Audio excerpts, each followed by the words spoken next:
All right, everyone, why don't we kick off this morning? Thanks everyone for joining us. Looks like we've got a turnout. Probably have a few more joining as we come. Dan, I don't know if you can turn off the chimes for when people to join us moving forward, but we'll probably have a few late starters, just don't want to get pinged to death. But thanks everyone who took the time this morning. My name's Colby Harder from Conti, and on the line I've also got Daniel Perrette, who's my sidekick today. So Dan's going to be managing the chat and the questions. If you have any questions as we go through, feel free to type it into the chat feature there on your window, and we'll answer any questions by chat.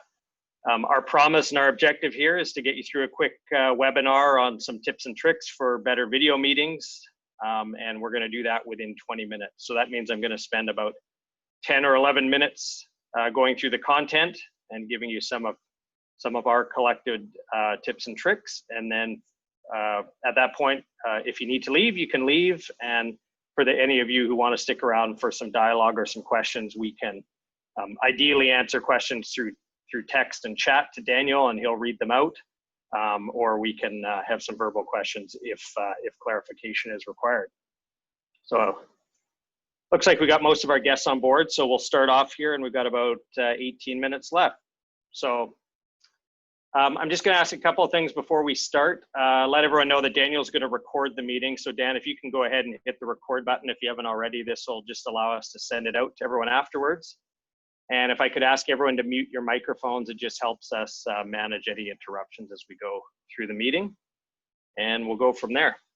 So the objective today, obviously a lot of people out there, including all of us, are doing way more video meetings than we used to before. And we've had a lot of questions from customers and clients about how we can make our video meetings more productive and more effective. So this isn't about any particular software tool or how to use any software tool. It's not a demo or a sales pitch. This is strictly some of the best practices that we like to use when we're doing video meetings so that you look and sound as good as possible. So we're just gonna go through that fairly quickly. And again, if you have any questions, feel free to post them in the chat, and Daniel will collect them as we go and monitor. So I always like to look at my meeting in terms of what happens before the meeting, what happens during the meeting, and what happens after the meeting. So there's some really important stuff that we would recommend that I find helpful before meetings. And one is hosting and controlling the meeting. So there's a lot of software platforms out there, and sometimes you're getting invited to meetings by others, but I would always encourage you that if you're the one hosting the meeting, or if you're trying to sell someone, or if you're trying to lead a discussion, I would encourage you to host and control the meeting.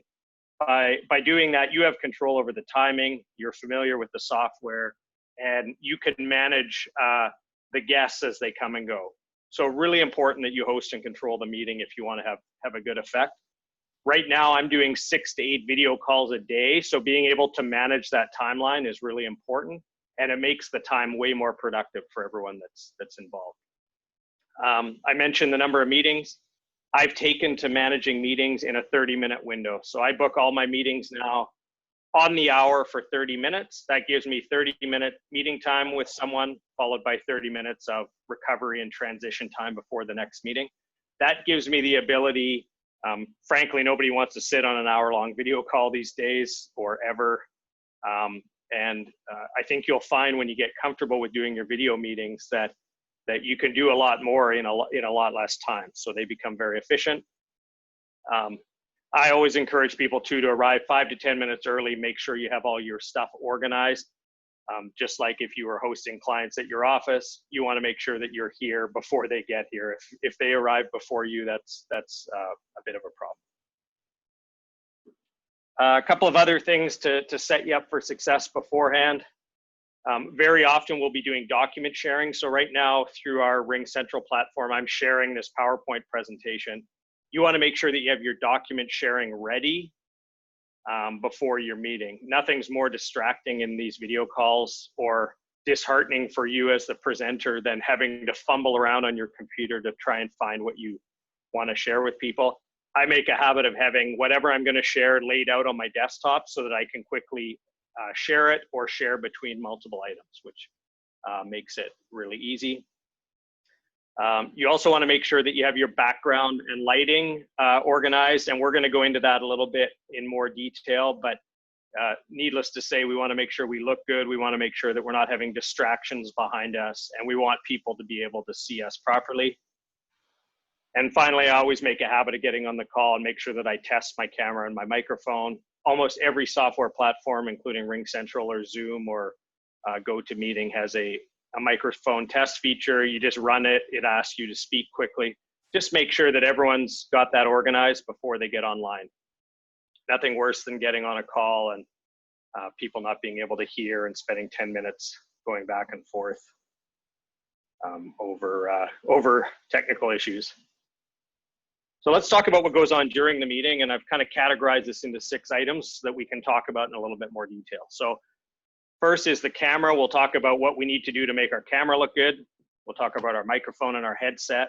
Some people use a headset like I'm using today. Some people will use an onboard microphone.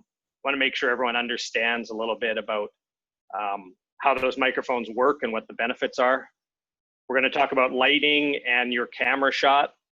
We're going to talk about backgrounds, managing interruptions, and generally the acoustics in your room or your space. So let's start with the camera. A few real tips and tricks here on the camera. Most people today, if they're working on a laptop, are running an onboard camera like the one in my MacBook here. One piece of advice that I would give everyone is make a habit of cleaning that camera, especially the way the bezel is on my MacBook. I will often touch that opening and then closing it. If you find that the lights are hazy in the background of your video, it's probably because you've got some fingerprints on your camera. Giving it a wipe with Windex or something alcohol-based perhaps that can give you a clean wipe can make a big difference. It'll make you look much clearer. You want to be well lit. You can see in the video today, I'm in our meeting room at the office. We have a well-managed background. We have a well-lit table, so it allows me to look better than I might otherwise look in real life. And we want to set up our cameras at an angle so we're promoting good eye contact. So you notice in the image and in the shot today, I'm looking at you and you're all looking at me. That makes for a much more natural experience. So let's talk about microphones and headsets. 2 things that we see a lot of issues with that I think people need to be aware of is when you're working on the microphone on your laptop, that microphone is designed to be very directional towards the person sitting in front of it. What I often see is I'll have 2 or more people trying to huddle around the laptop to be part of a video call, and we're not getting the people on the outsides. That microphone, no matter how hard you try, is not designed to do that. So just be mindful of that. Different microphones have different pickup patterns, and the idea of a laptop microphone is that it's picking up the person sitting right in front of it and trying to shut out the noise around it. A lot of people will choose, myself included, to use a headset for clarity. So I use these Bose noise canceling headphones, but there's any number of headsets, some with boom mics, some with not. What I like about it is it allows me to hear really well, so I'm not interrupted by background noise in the office or at home. And the microphone is very close to my head, which means you're gonna hear me well. So that's makes things a little bit more manageable and less variable when you're talking on the call. Let's talk a little bit about lighting and background. I took a few photos here to give you a sense of the dim effects of poor lighting. So the photo you're looking at there, I look like a serial killer, is actually taken in this room yesterday, the same room I'm in right now, with the lights too low and with the window at my back. So I see this a lot when I'm on video calls where people are maybe sitting on their couch or they're at home or they're in a bright office and the window's behind them. It's just important to remember that, like any camera, it's very hard for the camera to manage that light, and the best thing you can do is get the light in front of you. So if you do happen to be sitting by a window at home, it's always best to face your desk or your table towards the window so you have direct light on your face.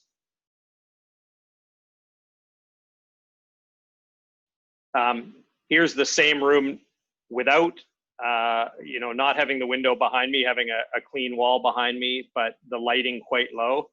And you'll notice in that shot, it looks very dark. It actually wasn't anywhere near as dark as it looks on the camera. So be mindful of the lighting. You always, as a general rule, want to have more light in front of you than you do behind you. So one of the tricks that I've used at home during this last little while when we're working a lot from home is I ordered 2 small little desk lamps with a diffuse shade on them, and I set them up in front of me. And what that does is it throws even light on both sides of my face, so it gives me a really well lit face. And you'd be amazed when you do that how clear the whole image becomes. So it's no longer the camera's no longer struggling to try and take the picture. You have a really bright and clear picture. Another thing that we see a lot of, I took this picture yesterday, is side shots. So a lot of people maybe are working with double monitors, and they may be working on one computer while having a camera on another monitor. And what you end up with is a side shot, which I would argue is better than not having video, but it doesn't promote that eye contact that we really want to get through a video meeting. So whenever we're designing meeting spaces or home video spaces, we're really trying to get that directional shot where when I look at my screen, I'm looking at you, and we're having eye contact with each other. It makes for a far more natural and seamless video call. Hey, Colby, just going to jump in here because we have actually quite an interesting question from Quincy asking if there are times when a side view might be beneficial. I know that you're just talking about that now. So do you think there would be any times that the side view would be beneficial for a video call? I guess it depends. If you like the side of your face, maybe better one side of your face than the other, Quincy. But, I mean, I think in most cases where that happens, someone is working, like I say, on multiple monitors, and maybe they've got the video on one monitor and the camera on the other. But generally, I would say we get a better experience when we make an eye contact with people. The next image here is what I call the low shot. So sometimes this is poor planning. Sometimes this is actually poor design of laptops. I see this a lot. We actually have one of the guys works for us, for our team, and for whatever reason, his laptop manufacturer decided to put the camera at the bottom of the screen in front of the keyboard. So when I'm on a video call with him and he's typing, I am literally seeing that the whole time. So be conscious of that. If you do have that, I would encourage you maybe to get an additional external camera and put it on top. Again, we want a natural shot. You can see from that image, and I took that while I was on a video call this morning, it's shooting too low at me. I don't look great. And it also just creates a strange dynamic where, again, you're not making eye contact and you look a little bit odd. We also see a ton of this, especially in meeting rooms, cameras mounted way too high.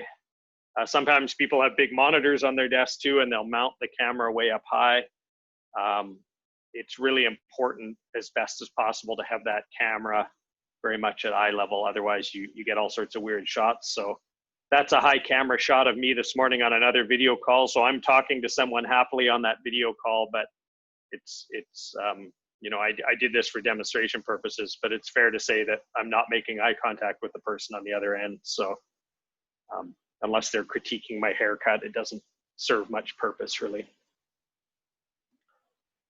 So this is what I would describe as our desired outcome or our best case scenario, and it's similar to what you're seeing from me today. So in our boardroom here, we have a blue background, very clean, gives lots of contrast, so it almost appears that I'm contrasted against the background. Well lit, so the lighting above is giving me even light all over, and again, you could recreate that with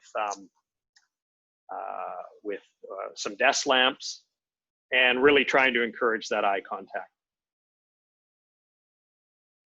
So let's talk about interruptions. Certainly an issue at the office if we're in an open plan space, but especially an issue at home, and we've all been through that in the last little while.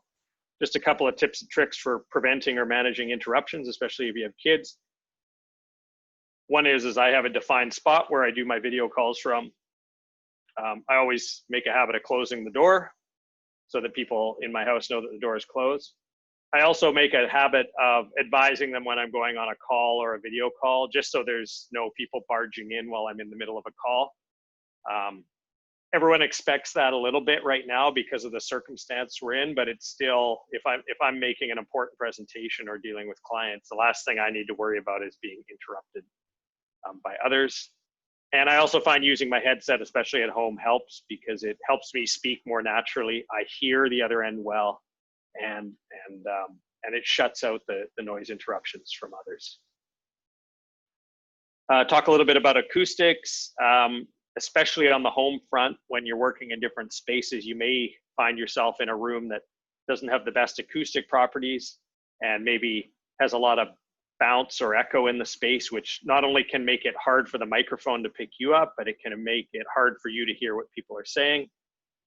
The more you can be in a room with carpets or rugs and soft surfaces, vaulted ceilings tend to be difficult for this as well. You can certainly apply those treatments or move to a space in your house that's more acoustically friendly, or you may also find, again, just wearing a headset will manage for that, primarily because the headsets often have echo cancellation and they're bringing the microphone closer to your mouth, so there's less sound bouncing around the space.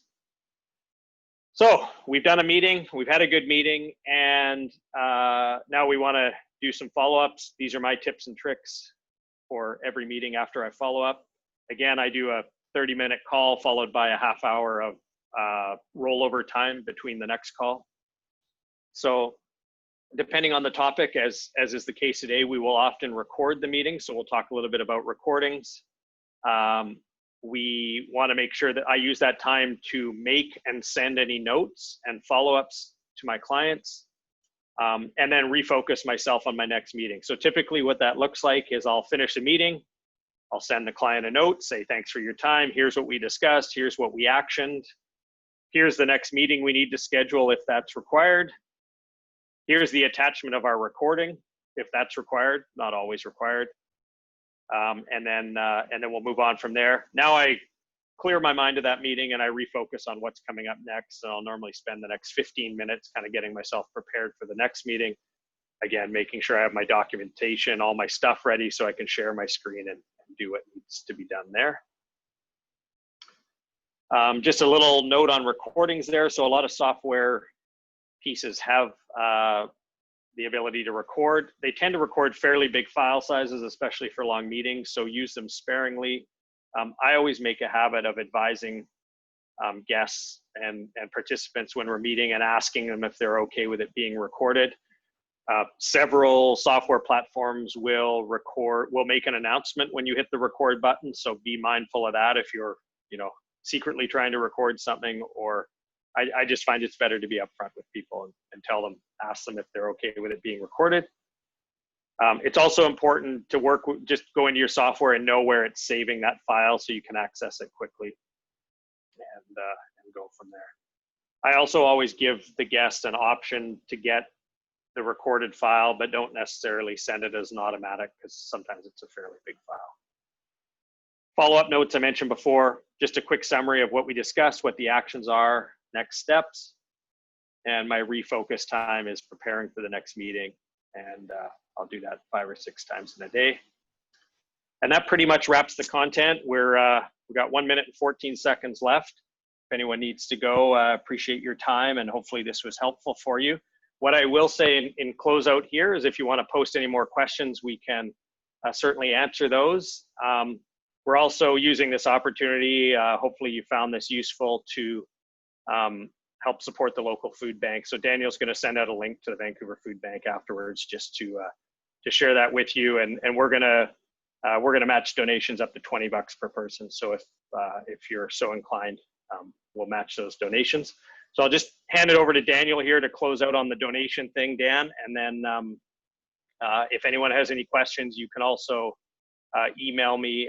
We'll post in the follow-up my contact information if you have any questions. Daniel, over to you. Thanks, Colby, for the tips. I know that was helpful for me. And I've just sent a link through in the chat to a place where you can donate to the Vancouver Food Bank.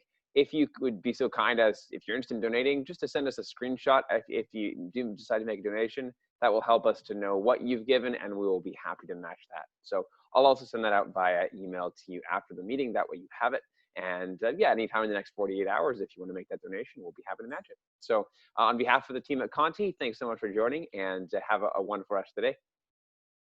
Thanks so much, everyone. We literally just hit our 20-minute limit, so we're going to kill the call now if there's no more questions, and appreciate you all making the time. Hopefully this was helpful for you. Have a great day.